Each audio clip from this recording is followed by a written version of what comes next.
안녕하세요. 오늘 우리가 함께 깊이 들여다볼 이야기는 바로 사사기에 나오는 드보라와 바락의 노래입니다. 네, 이스라엘이 정말 기적 같은 승리를 거두고 나서 불렀던 아주 뜨거운 찬양이죠. 과연 그 찬양 속에는 어떤 의미가 담겨 있을지 지금부터 함께 살펴보겠습니다.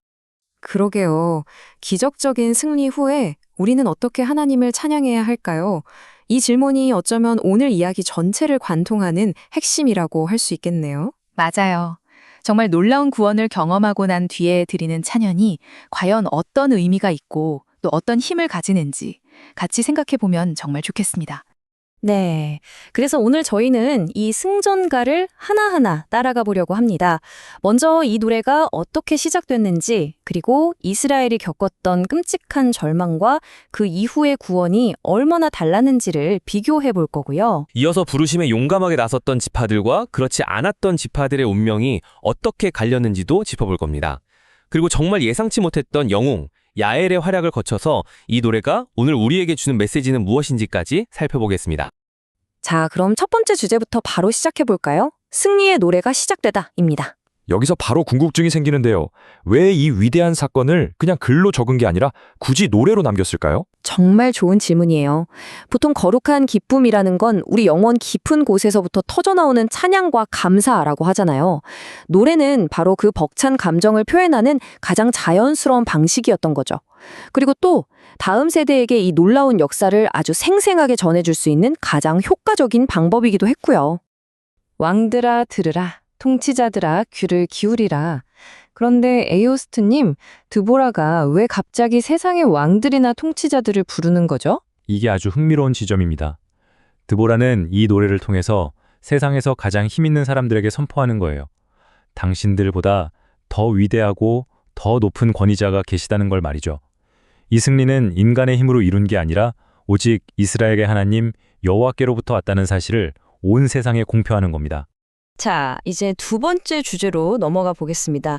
절망에서 구원으로.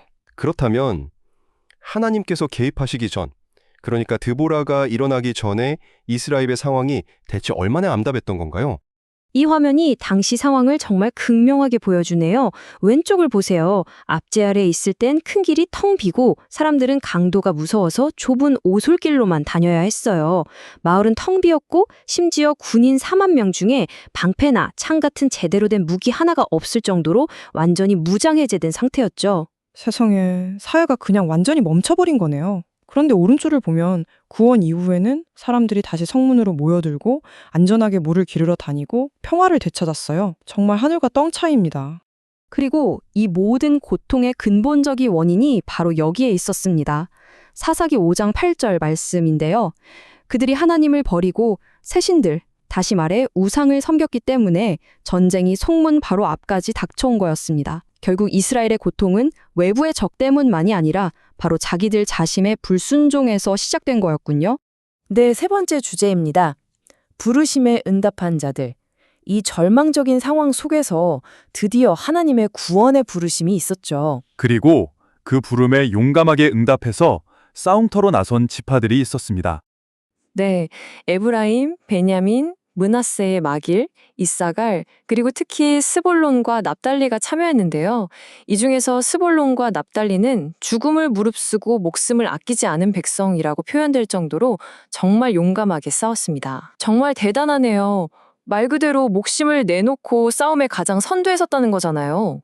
하지만 안타깝게도 모두가 이 부르심에 응답했던 건 아니었습니다. 네 번째 주제를 보니 어떤 지파들은 침묵하거나 이런저런 변명을 대면서 이 거룩한 전쟁에서 한 발 뒤로 물러서 있었던 것 같네요. 변명들이 참 현실적이어서 더 놀랍네요. 양, 우리, 배, 항구라니요? 네, 바로 그게 핵심입니다. 르우벤은 가축들을 돌봐야 한다는 핑계로 편안한 현실에 머물렀고요. 단과 아셀은 무역을 통한 자신들의 경제적인 이익을 지키는 걸 더 중요하게 생각했어요. 나라 전체의 운명이 걸린 이 중대한 순간에 공동체의 위기보다는 개인의 안위와 이익을 먼저 챙겼던 거군요. 메로스를 저주하라. 그들이 와서 여호와를 돕지 않았기 때문이다. 이 저주는 정말 강력하고 무섭게 들리는데요. 그냥 돕지 않았을 뿐인데 왜 이렇게까지 심한 저주를 받는 건가요? 이건 하나님의 싸움에서는 중립이라는 게 있을 수 없다는 걸 보여주는 아주 중요한 부분이에요. 와서 돕지 않았다는 건 곧 적의 편에 선 것과 같다고 여겨진 거죠. 사실 하나님께서 그들의 도움이 꼭 필요하셨던 건 아니에요. 그들의 마음과 태도를 보시고 그 비겁함을 심판하신 겁니다. 자, 이제 이야기의 클라이맥스, 5번째 주제로 넘어가 보겠습니다.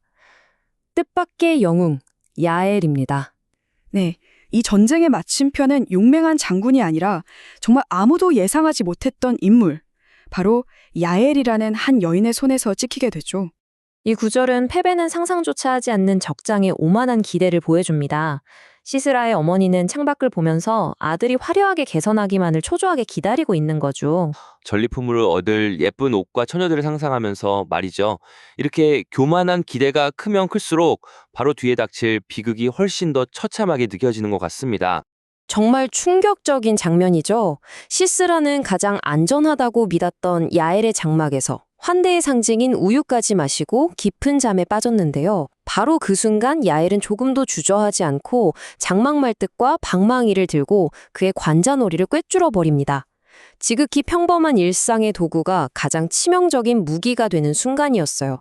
그의 발 앞에 구부러지며 엎드러지고 쓰러졌고 시스라의 마지막을 아주 냉정하게 묘사하고 있습니다. 철병거 900대를 자랑하던 그 위대한 장군이 한 여인의 발 앞에서 이렇게 비참하게 쓰러져 죽은 겁니다. 아들의 화려한 개선을 기다리던 어머니의 기대와는 너무나도 다른 정말 수치스러운 최후네요. 자, 이제 마지막 6번째 주제입니다. 해처럼 빛나리라. 이 위대한 노래는 단순히 과거의 심리를 기뻐하는 데서 그치지 않습니다. 맞아요. 미래를 향한 아주 강력한 기도로 마무리됩니다. 주의 원수들은 망하게 하시고 주를 사랑하는 자들은 해가 힘있게 도듬 같게 하시옵소서. 정말 명확한 대조를 이루네요. 그렇습니다. 하나님의 원수들의 운명과 그분을 사랑하는 자들의 영광.